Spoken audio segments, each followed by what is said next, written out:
Our source material today is a single Reddit post from the Darno Sleep subreddit. It's the account of a man named Ben, detailing a series of disturbing encounters with his wife, Lynn. The Darno Sleep subreddit is dedicated to sharing scary personal experiences, with a unique rule. All stories are to be treated as true, regardless of how outlandish they may seem. Ben begins by painting a picture of Lynn as kind, intelligent, and practical. They've been together for 6 years, married for 11 months. He makes a point of saying their relationship has always been normal. He even mentions Lynn doesn't enjoy horror movies, finding them too frightening. This foundation of normalcy serves to make the subsequent events even more jarring. For the reader, by establishing Lynn as someone grounded and averse to the macabre, the descent into unsettling behavior becomes all the more disturbing. The first incident occurs 2 months before Ben decided to share his story. As he's rushing to leave for work, he catches a glimpse of Lynn peering at him from around a corner.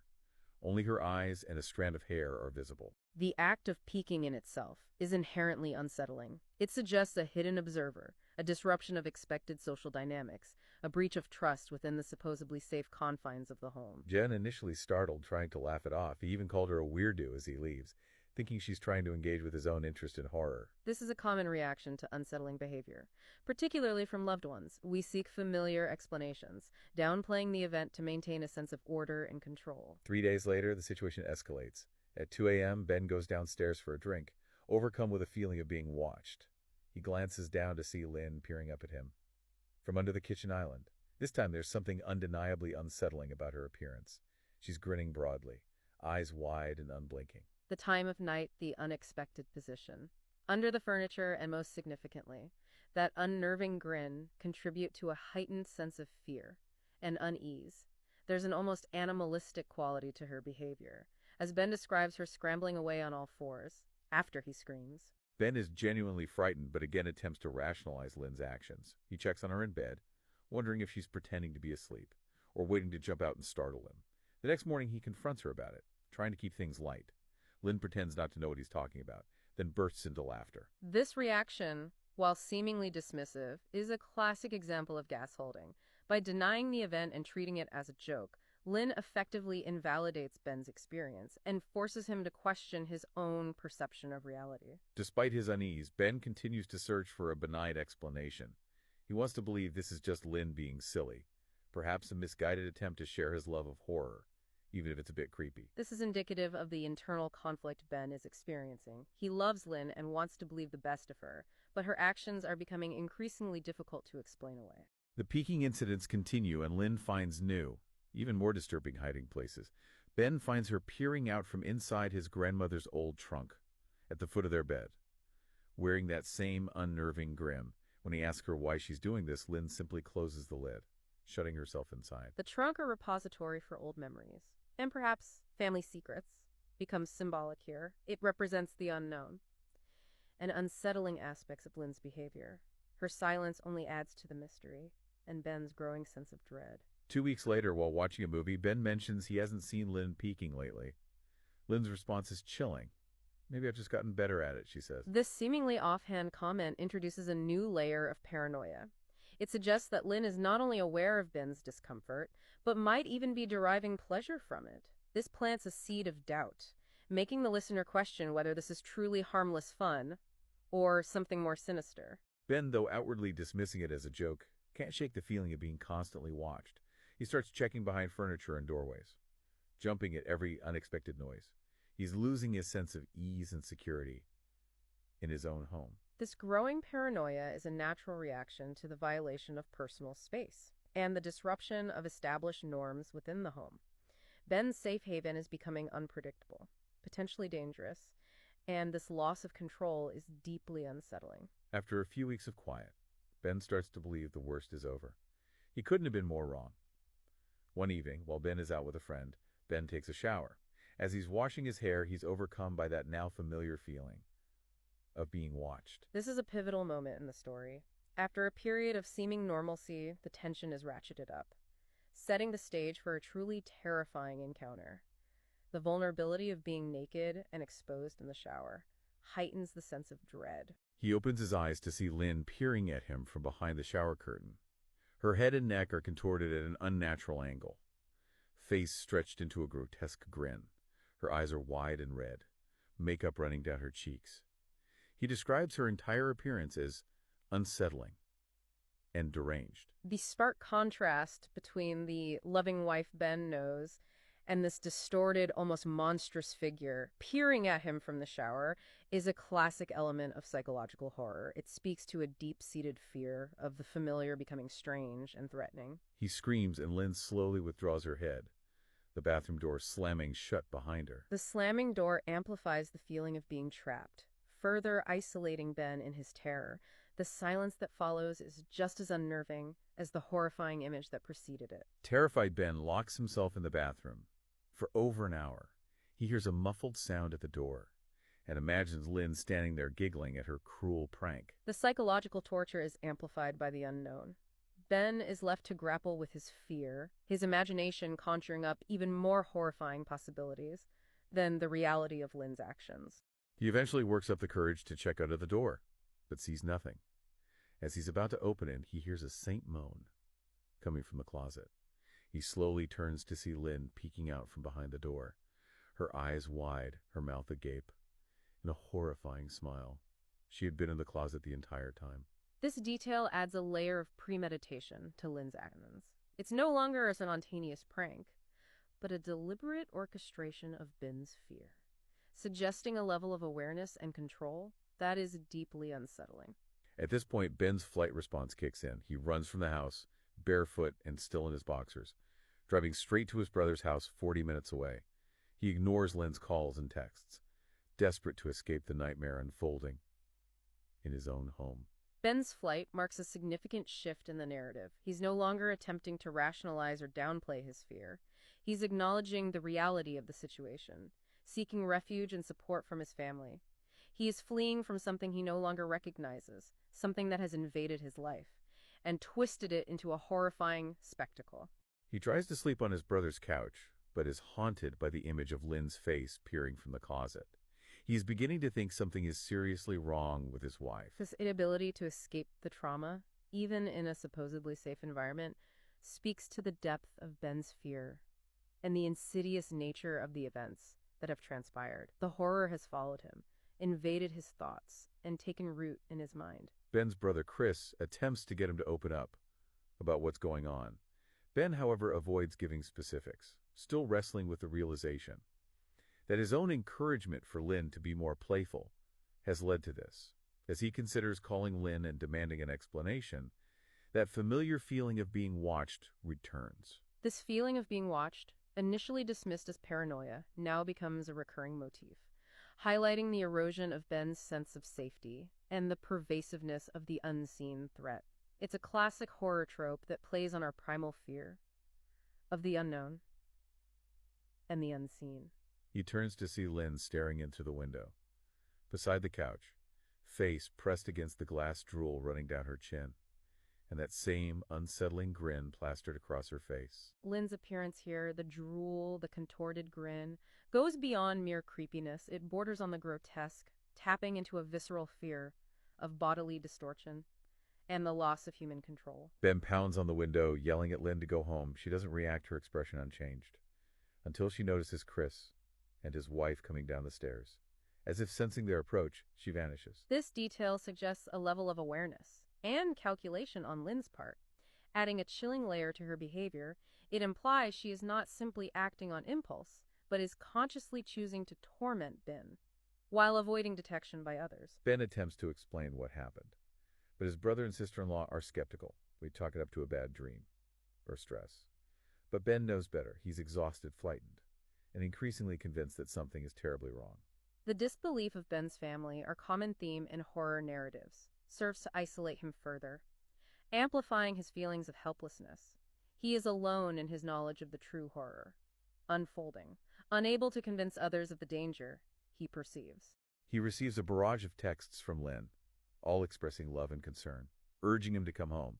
Disturbingly, there's no acknowledgement of her bizarre behavior. It's as if she's living in a completely separate reality. This dissonance between Lynn's words and actions creates a chilling sense of unease. It's a form of gaslighting, further eroding Ben's grasp on reality. He is left questioning everything he thought he knew about his wife, their relationship, and his own sanity. He stays at Chris's house for another night, dreading the thought of facing Lynn, seeing that terrifying grin again. This avoidance is a natural response to trauma. Ben is not yet ready to confront the source of his fear, the entity that has taken over his wife and turned his world upside down. The next morning, Ben's sister-in-law, Rebecca, drops a bombshell. She tells Ben that Lynn stopped by the house, earlier asking if he was awake.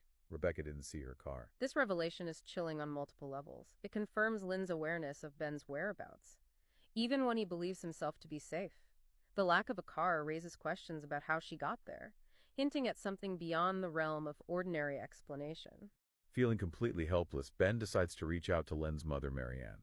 Their relationship has always been strained, but he's desperate for any insight into what might be happening to Lynn. This is a crucial turning point in the story.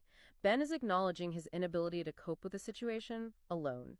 He's seeking answers from the one person who might possess knowledge of a family history, a hidden truth.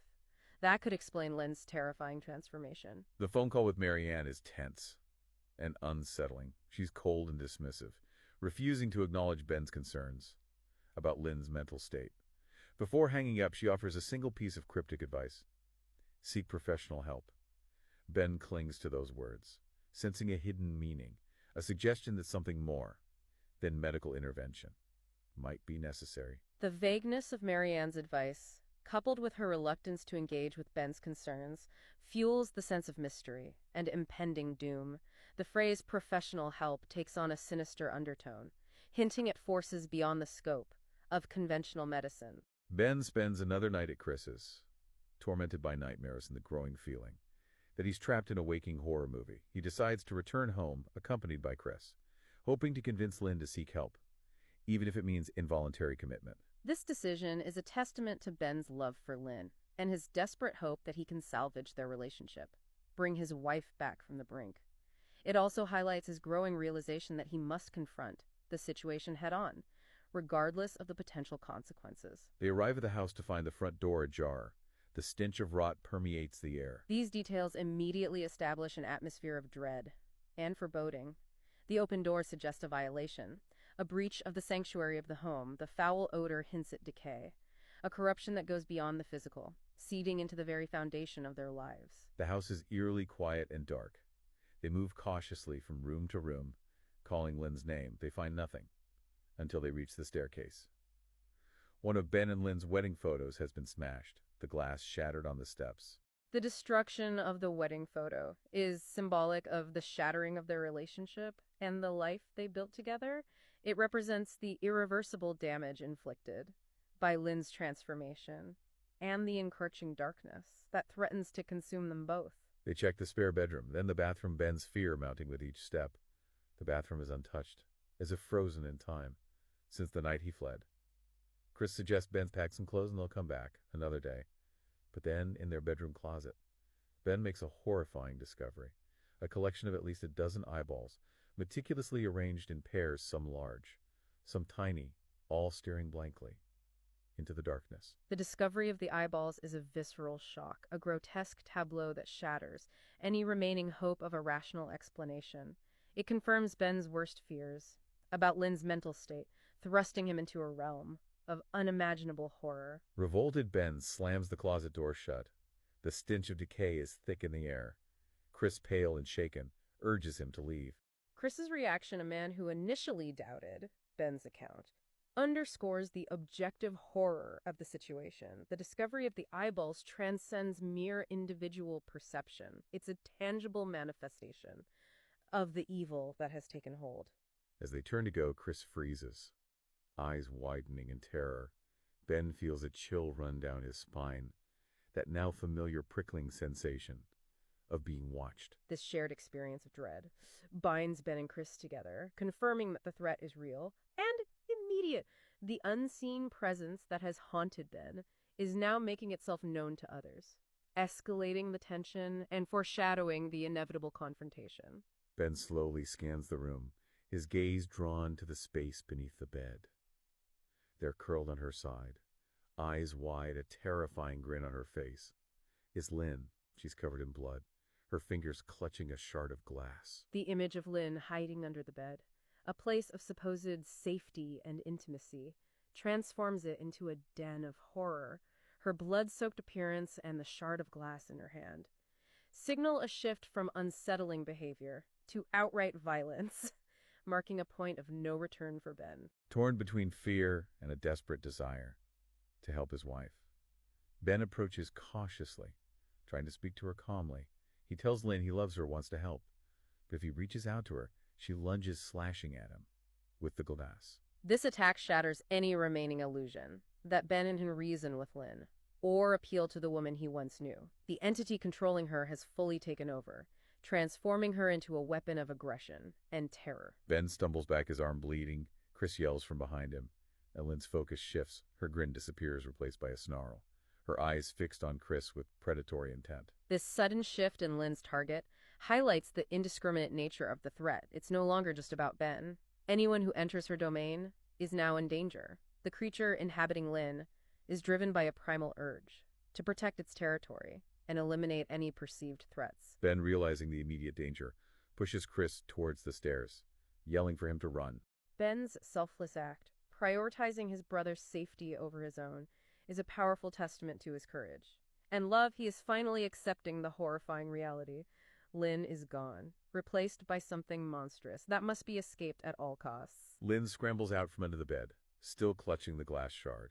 Her face contorted in rage, she charges at them as they flee down the stairs and out of the house. Ben feels Lynn's weight on his back as she jumps on him, her hot breath on his ear, those chilling, inhuman sounds escaping her throat. The frantic escape scene, filled with visceral imagery and heightened senses, plunges the listener into the heart of Ben's terror.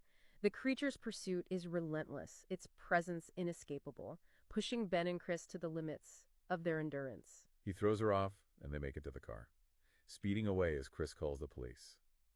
Ben drives straight to the emergency room, adrenaline pumping the events of the past few days, replaying in his mind. He receives 11 stitches for the gash on his arm, and 3 more on his back. Physical reminders of Lynn's attack. These injuries serve as tangible evidence of the transformation Lynn has undergone. They bridge the gap between the psychological torment of the earlier encounters and the brutal reality of her physical violence. The wounds are a stark reminder of the creature lurking beneath the surface, a chilling testament to the story's descent into pure horror. The police question Ben extensively, but find no trace of Lynn. When they search the house, they advise him to stay with friends or family, and to file a restraining order. These measures, while standard procedure in cases of domestic violence, seem woefully inadequate in the face of the supernatural threat Ben has described. The restraining order, a legal document meant to protect against human aggression, offers little comfort when the perpetrator is something inhuman, something that defies the boundaries of logic and law. Ben drops Chris off and checks into a motel, an hour away, hoping distance will offer some protection.